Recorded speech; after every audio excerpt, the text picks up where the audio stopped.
Ustadz, kita lanjut ke pertanyaan berikutnya. Assalamualaikum Ustadz. Waalaikumsalam warahmatullahi. Anda mau tanya Ustadz tentang sholat yang dijamak. Ada yang bilang antara sholat yang digabung tidak boleh berbicara, tapi langsung melakukan sholat kedua. Atau boleh berbicara jika memang ada perlunya. Misal ada yang bertanya, diam aja langsung sholat yang kedua. Bisa ada yang nanya, Ustadz, tapi kita diam aja, nggak langsung sholat yang kedua. Atau boleh menjawab pertanyaan dulu, kemudian melakukan sholat yang kedua, Ustadz. Sahabat Anida TV rahimakumullah, ada pertanyaan tentang pelaksanaan sholat jamak, sholat yang digabung, zuhur dengan asar, maghrib dengan isya. Ketentuan jamak itu seperti itu, zuhur dengan asar, maghrib dengan isya. Baik zuhur dengan asar dilakukannya di zuhur atau keduanya di asar. Nanti maghrib dengan isya, baik keduanya dilakukan di maghrib atau keduanya dilakukan di isya. Itu ketentuan menggabung dua sholat. Boleh nggak? Saya mau jamak antara apa? Antara subuh dan zuhur. Nggak boleh. Saya mau menjamak antara apa? Antara asar sama maghrib. Nggak boleh. Jadi maghrib dan isya, zuhur dan asar. Baik, ini sekedar tambahan obatnya. Kenapa saya singgung ini? Soalnya ada sebagian kaum muslimin yang memahami jamak itu yang penting menggabungkan sholat. Mau di depan, mau di belakang bukan saja. Yang saya maksud, mereka yang salah paham, yang penting adalah digabung. Entah asar dengan maghrib, entah subuh dengan zuhur, itu keliru. Keliru. Tapi zuhur dengan asar, maghrib dengan isya. Adapun dikerjakannya di waktu zuhur atau di waktu pertama, ya silakan, namanya jamak takdim.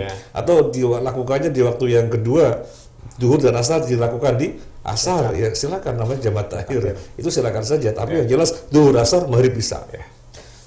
Nggak ada selain itu. Nah, pertanyaannya sekarang, gimana tata cara pelaksanaannya? Apakah kita setelah sholat zuhur kemudian langsung berdiri sholat asar, atau boleh berbicara, boleh ngomong, atau ada aktivitas ringan apa? Karena ada sebagian yang mengatakan harus nyambung, langsung, nggak boleh ngomong. Jadi kalau ditanya diam aja. Soalnya langsung nyambung, nggak boleh ngomong.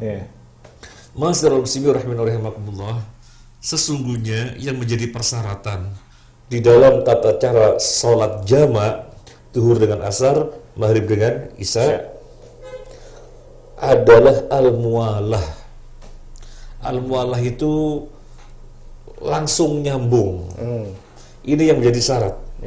Ini menjadi syarat, langsung nyambung. Ini yang menjadi syarat. Seandainya berbicara atau mungkin aktivitas ringan, ngomong, bertanya, atau mindah tas, atau kemudian kelupaan tadi belum pakai parfum, ambil parfum gitu karena sholat yang utama kan tatoyub, berwawangian. Ngomong aktivitas ringan semacam itu yang tidak menjadikan jeda, nggak ada masalah. Jedanya berapa lama? Nggak ada ketentuan berapa lama. Yang jelas uruf kita memandang itu sudah jeda panjang apa enggak. Kalau tidak jeda panjang, ya sekedar ngomong apa, ada orang nanya jawab, sekedar sebentar, saya baru pakai parfum dulu, sekedar apa, artinya jeda ringan. Itu masih tidak mengapa. Jadi sekali lagi yang menjadi persyaratan adalah al-muwalahnya, nyambungnya, nyambung. Ada aktivitas lain yang tidak mengurangi mualah, yang tidak mengurangi nyambung, tidak mengapa. Ini dijelaskan oleh Syekh bin Baz rahimahullahu ta'ala. Tapi perlu kita tambahkan sedikit, Abu Fatihah. Sebenarnya ini masalah fikih yang ada perbedaan pendapat. Seperti misalnya Syekhul Islam Ibnu Taimiyah mengatakan al-mualah bukan syarat. Ini kata Syekhul Islam Ibnu Taimiyah, al-mualah nyambung bukan syarat. Yang terpenting adalah masih di dalam satu waktu. Misalnya jamak takdim antara zuhur dan asar. Mau jamak takdim zuhur dan asar dikerjanya di mana? Zuhur. Selama masih dalam waktu zuhur, boleh mengerjakan dua sholat itu, zuhur dan asar.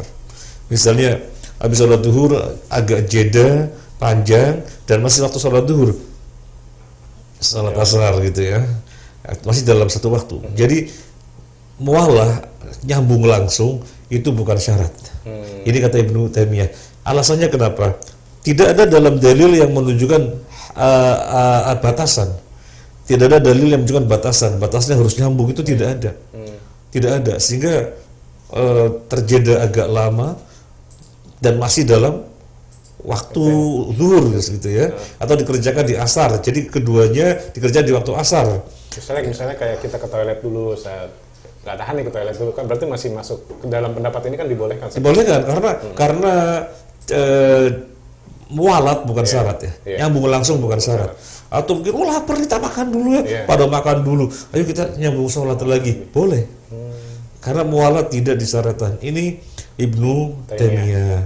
Dalilnya adalah nggak ada ketentuan batasannya berapa, nggak ada ketentuan, maka boleh. Tapi Syekh bin Baz mengatakan, "Shallu kama ra'aitumuni usolli."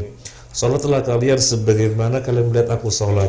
Dan prakteknya Nabi ketika jamak ya langsung. Prakteknya Nabi ketika jamak ya langsung. Maka salatlah kalian sebagaimana melihat aku salat, maka langsung. Tidak ada tidak jeda. Kalau jeda ringan, yasir, ringan yang tidak mengurangi makna nyambung itu ya silahkan. Kata Syekh bin Baz, Allah alam.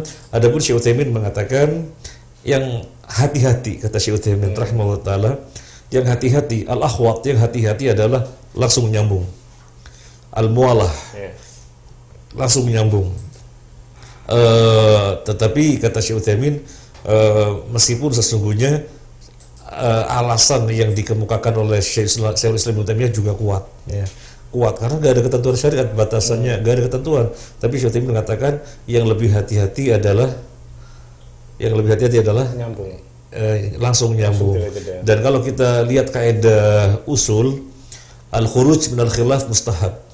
Keluar dari perbedaan pendapat itu disukai. Sekarang begini Abu Fatihah. Coba Abu Fatihah lihat dua masalah ini. Syekh bin Baz mensyaratkan mualah, harus nyambung.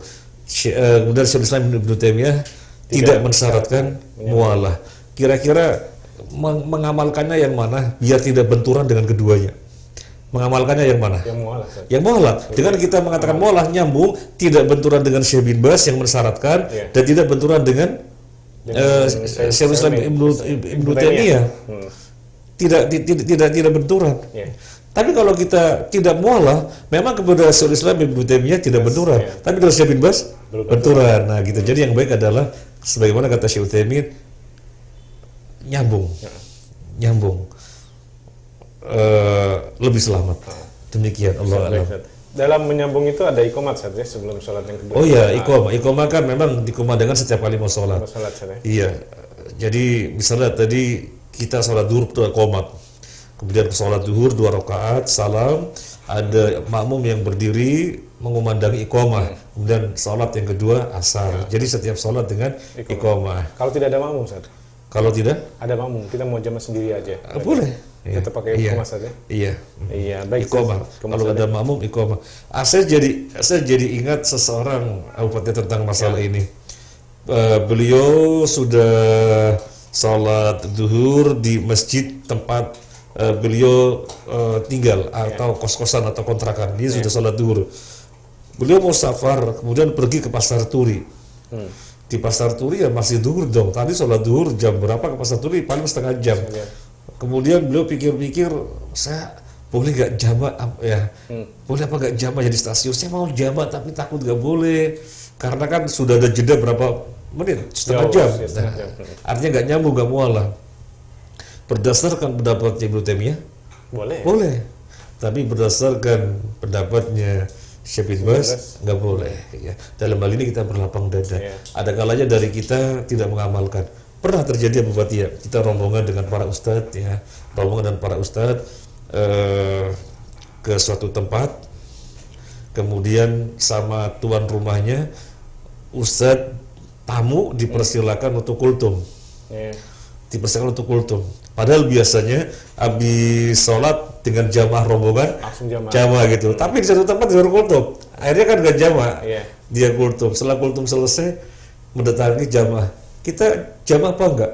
Iya, jamaah apa enggak ya? Soalnya sudah terputus dengan kultum. Iya, jamaah apa enggak ya? Dan saya menyaksikan akhirnya mereka tidak menjamaah. Berarti kan mengambil kehati-hatian. Karena ada ulama dalam hal ini Syekh bin Baz rahimahullah taala yang mengatakan mualah nyambung langsung adalah syarat. Allah alam. Iya, baik, jazakallahu Ustaz atas Amin, jawabannya. ya, Kum. Demikian jawaban dari Ustaz Muhammad Yasin.